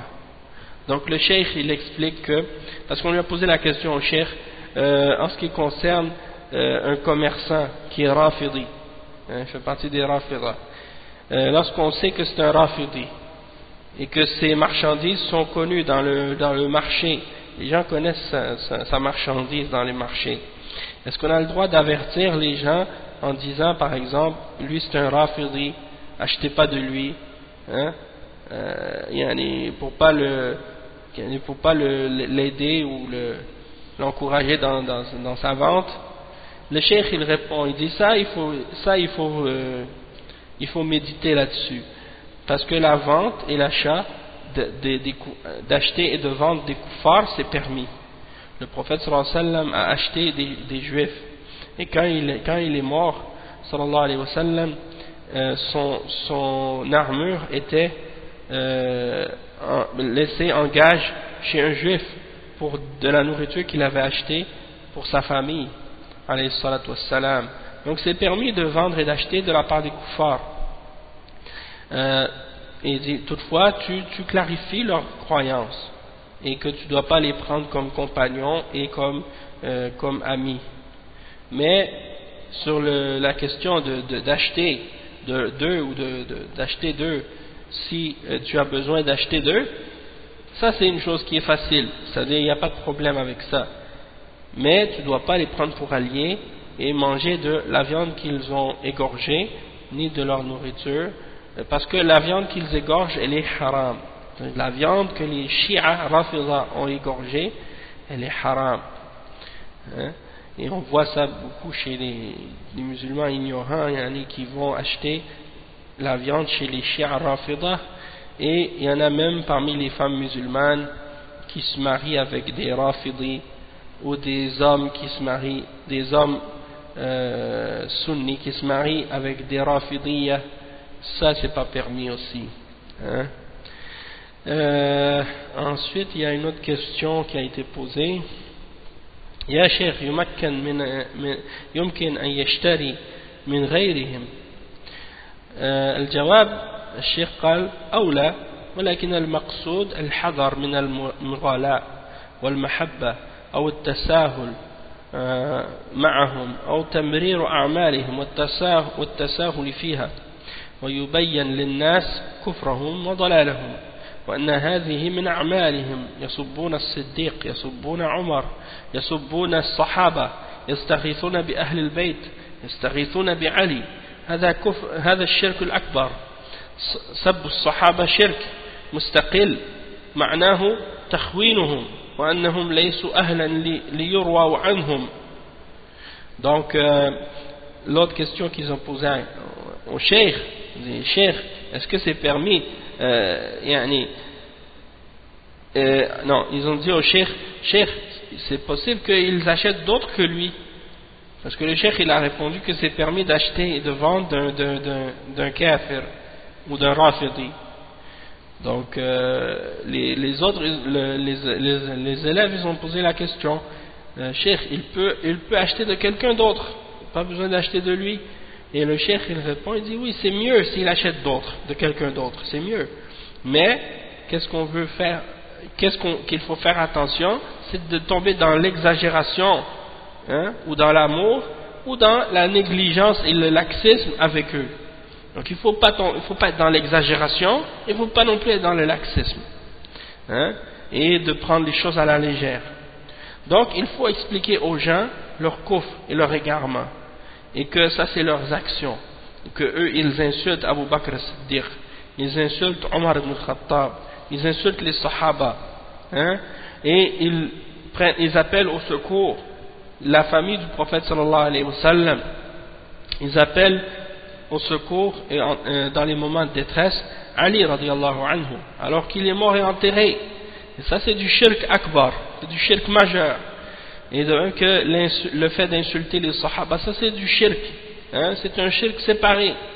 Ça signifie qu'ils considèrent que tous les sahaba sont des traîtres pour eux, et qu'il n'y en a pas un d'entre eux qui mérite qu'on rapporte quoi que ce soit de lui. Donc ça veut dire qu'il n'y a plus de religion. Si on prend plus des sahaba, ça veut dire qu'il ne nous reste plus rien. Il ne nous reste plus rien, parce que si on ne prend pas des sahaba, ça veut dire qu'on ne peut plus prendre le Coran, parce que le Coran nous a été transmis par les sahaba. Et eux, c'est justement ça qu'ils disent, les Rafida. Ils disent que le Coran qu'on possède maintenant, c'est pas le vrai. Et on ne peut plus prendre les hadiths, puisque eux, ils ont déclaré les sahaba kuffar. Et qu'ils les insultent, ils les accusent d'être des traîtres. Alors, il reste quoi comme religion après? Donc la raison pourquoi ils attaquent les sahaba, c'est parce qu'ils ne peuvent pas attaquer le prophète sallallahu alayhi wa sallam directement, alors ils veulent détruire l'islam indirectement en attaquant les sahaba du prophète sallallahu alayhi wa sallam, et en prétendant de façon mensongère d'aimer la famille du prophète sallallahu alayhi wa sallam. Et ça c'est un mensonge, puisque les sahaba aimaient la famille du prophète sallallahu alayhi wa sallam, et la famille du prophète sallallahu alayhi wa sallam aimait les sahaba, et ils s'aimaient les uns les autres, et ils étaient des frères les uns les autres. Et nous on aime Ahlul Bayt, mais pour eux, pour les Rafida, si tu les adores pas en dehors d'Allah, tu ne les aimes pas. Pour que tu les aimes, il faut que tu fasses le shirk avec eux, comme les chrétiens. Les chrétiens ils disent, si tu adores pas Jésus, ça veut dire que tu crois pas en lui. Et nous on dit, nous on croit en Isa ibn Maryam, on croit en lui. Eux ils disent, non, vous croyez pas en lui parce que vous croyez pas que c'est Dieu, ou fils de Dieu, ou que vous l'adorez pas en dehors d'Allah, ou que vous l'adorez pas en tant que Dieu. Mais nous on dit, non, c'est pas vrai. On croit en lui, sauf que vous, qu'est-ce que vous dites à propos de lui, qu'il est Dieu, ou fils de Dieu, ou de Trinité, ou des choses comme ça, ça c'est des mensonges que vous avez inventés à son sujet. Mais le fait qu'on ne l'adore pas et qu'on ne croit pas en lui comme étant un fils de Dieu, ou Dieu incarné, ou des choses comme ça, ça ne veut pas dire qu'on ne croit pas en lui. Mais les Rafida, c'est la même chose à propos de la famille du prophète sallallahu alayhi wa sallam. Ils disent, vous les adorez pas, ça veut dire que vous n'avez pas cru en eux. Vous exagérez pas vis-à-vis d'eux, ça veut dire que vous n'êtes pas des gens qui vous respectez pas Ahlul Bayt. Donc ça c'est des mensonges. Le cheikh il dit ensuite, on va lire une dernière question, après on va s'arrêter. إذا نصح رافضي في العمل ولم يستجب وقال أنا ما تهمني هذه الأمور مع رفع أمره إلى ولاة الأمر، فإذا جاءت وقت صلاة وما صلى هل يؤمر أن يترك ويعامل معاملة الكافر؟ الجواب: هو يدعي الإسلام فيؤمر بالصلاة ويبغض ويعادى في الله ويهجر. أي نعم. Donc quelqu'un a posé la question, ils ont dit on a donné la nasiha à un rafidi au travail, mais il n'a pas écouté, et il a dit ça me concerne pas, ou ça m'intéresse pas, ces affaires là ne m'intéressent pas. On a ramené son cas aux dirigeants, et puis quand vient le temps de la prière, il ne fait pas la prière. Est-ce qu'on doit leur donner de la faire, ou bien on doit le laisser, ou bien on doit le laisser et on agit avec lui comme on agit avec un kafir. Et le cheikh il répond, il dit, celui-là il se dit musulman, il dit appartenir à l'islam, donc il doit être ordonné de faire la salat, et il doit être détesté, et on doit avoir de l'animosité pour lui en Allah, et le boycotter ou le délaisser.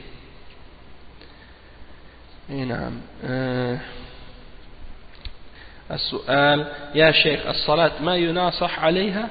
الجواب بلى يؤمر بالصلاة ويقال له صلي ويهجر إذا ترك الصلاة ويستحق الهجر.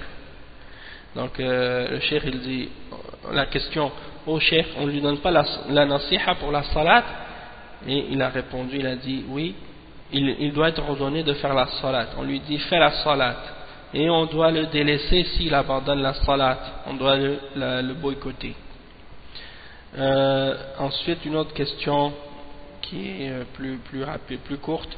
ما حكم من سب الدين أحسن الله إليكم؟ الجواب سب الدين كفر بالله، سب الرسول صلى الله عليه وسلم سب الدين، سب الله كفر مستقل، سب الصحابة جميعا كفر مستقل. Donc le cheikh il répond, on lui a posé la question, quel est le verdict de celui qui insulte la religion? Il répond, il dit, l'insulte de la religion c'est kufr, c'est renier la foi en Allah, c'est un reniement de la foi en Allah. Et l'insulte du prophète, du messager sallallahu alayhi wa sallam, l'insulte de la religion, l'insulte d'Allah, c'est un kufr séparé, ça aussi. Et le fait d'insulter les sahaba, tous les sahaba, ça aussi c'est un kufr. Donc celui qui insulte les sahaba, il a mécru. C'est un kufr indépendant aussi et séparé. Et donc on va s'arrêter ici, puis on continuera la suite dimanche prochain, Inch'Allah. Donc ça vient donc compléter notre cours d'aujourd'hui. سبحانك اللهم وبحمدك أشهد أن لا إله إلا أنت أستغفرك وأتوب إليك. بارك الله فيكم وجزاكم الله خيرا والسلام عليكم ورحمة الله وبركاته.